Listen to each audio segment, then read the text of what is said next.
What's up, guys? It's Izzy here. And what a time to be an Arsenal fan. In the interim, Arsenal are now 5 points ahead of their closest challengers as they try to reclaim the Premier League title for the first time since 2004. If you're new to this channel, you know what to do. Hit that subscribe button and that like button to keep us going. But let's talk about Arsenal and their comeback victory against Luton Town, a game in which they led, tied, led again, tied, and then went behind, and then a dramatic 97th minute winner again from Declan Rice. What Arsenal are starting to be is a team of resilience. And as an Arsenal fan who has not seen this level of resilience in his team since the heyday of Patrick Vieira and Gilberto Silva and Edu were gracing the midfield that Arsenal had once hallowed for the last 15 years and have been asking for.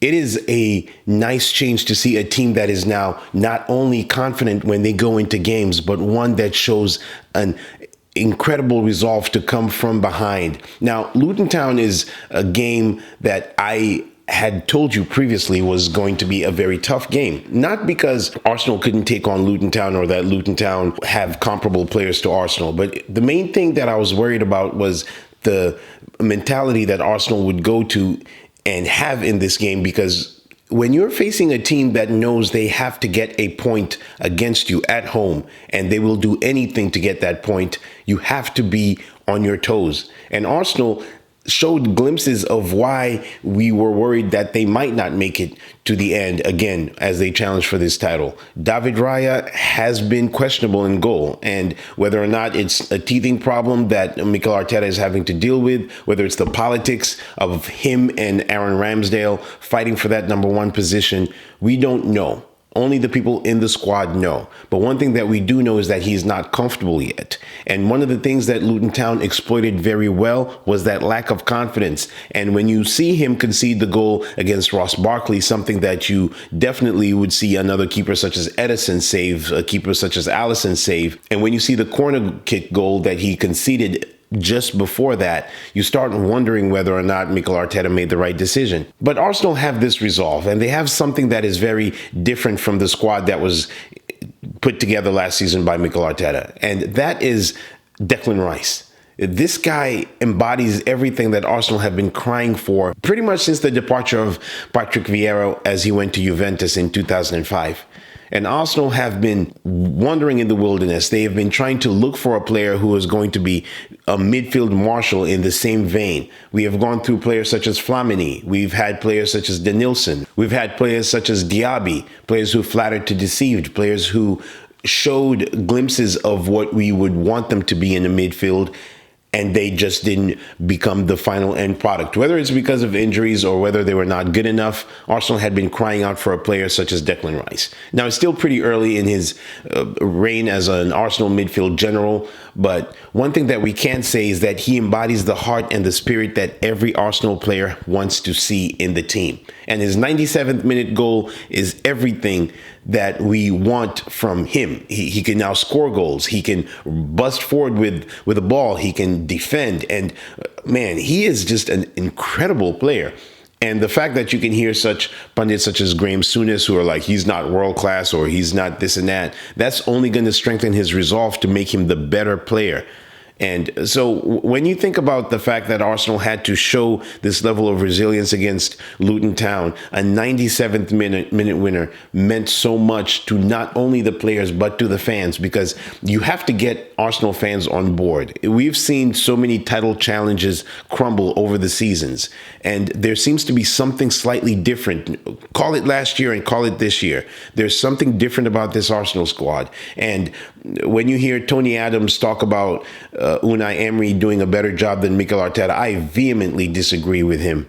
And the reason why is because Mikel Arteta has brought a certain cohesion to the team. He's brought a certain belief, and he has galvanized a group of players who, when you look at somebody like Martinelli, who came from the fourth tier of Brazilian football. When you look at Jesus, who was the understudy to Kun Agüero and was discarded in favor of Erling Haaland. And when you look at players such as Bukayo Saka, who is the light and shining armor that Arsenal have been leaning on, the light that we were hoping to see from our youth squad. And when you look at Kai Havertz, a person who was discarded by Chelsea, who was maligned by many, he has started to make this team become world beaters. And Arsenal has come a long way from the 2 8th-place finishes that he took over from. And while I think Unai Emery is a world-class manager, I am not going to take that away from him. I do believe that Mikel Arteta was the right man for this team. He was the right man for this squad. But anyway, to the game right now. Luton Town were very good. I had feared that from the beginning. I thought that Luton were going to be very hard to break down. And even if it wasn't the difficulty in breaking them down, I thought that Luton Town would show a very, very good side when it comes to their defense. I did not expect them to score 3 goals. As far as my predictions go, I predicted a 2-0 win. And as much as I would like to talk about the positives, we have to talk about the fact that they were at 1.32 down to Luton Town.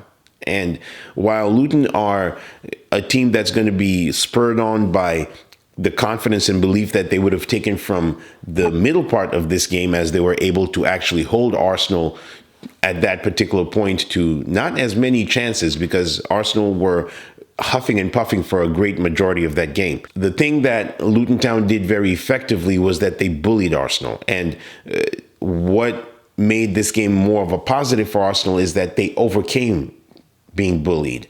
And Luton Town are a team that's going to show you workmanship. They are going to work their socks off. They know they don't have the same level of players as Arsenal do. They know they don't have the same level of players as even a Wolves do. They don't have the same level of players as a Brighton. But what you're going to get from Luton Town is an intense workload. And these players embodied that for pretty much most of this game. And you understand that when Arsenal come into town and you go 3-2 up, you're almost going to get an immediate soccer punch immediately after that. But they held their own for a long part of that game, and they were almost about to close out a draw, a very famous draw. And I believe Arsenal had not won at Luton Town even prior to them being relegated in 1992. Arsenal hadn't won at Kenilworth Road for a while. And so a lot of good signs from this Arsenal team. It's just a beautiful thing to see a bit of that banter era go. The resilience that they're starting to show in these games is remarkable. And then a word on Wolves against Burnley. I think that Wolves are showing why we believe in them as a good team. At the start of the season, everybody was slating them for the drop, and it didn't help the fact that they switched managers so close to the season, and there was some turmoil, there was misunderstanding between Lopetegui and the Wolves board, and that's probably why he walked out. But Gary O'Neill is also showing the same type of resolve that you see in certain managers such as De Zerbi and Ange Postecoglou, sticking to what he wants to play and believing in the team that he chooses every week. He is galvanizing this team, and Wolves are a very, very good team. They're a very good, competent team.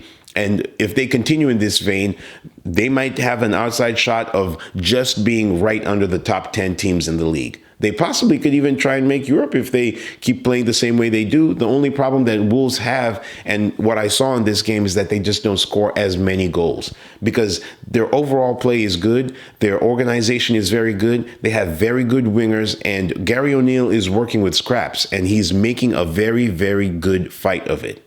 Now, as far as Burnley goes, they didn't play too badly, and they shouldn't take too much out of this game in the sense of that they are facing a team that they should be able to get some kind of points from, but Wolves are a very good team. And coming off of a 5-0 victory, I thought that, because my prediction was that they were going to get a draw, I thought that they were going to be able to maybe hold Wolves down a little bit more, especially since they like playing possession much more than Wolves do, because Wolves can hold the ball, but Wolves are more of a counterattacking side, and they do it to devastating effect.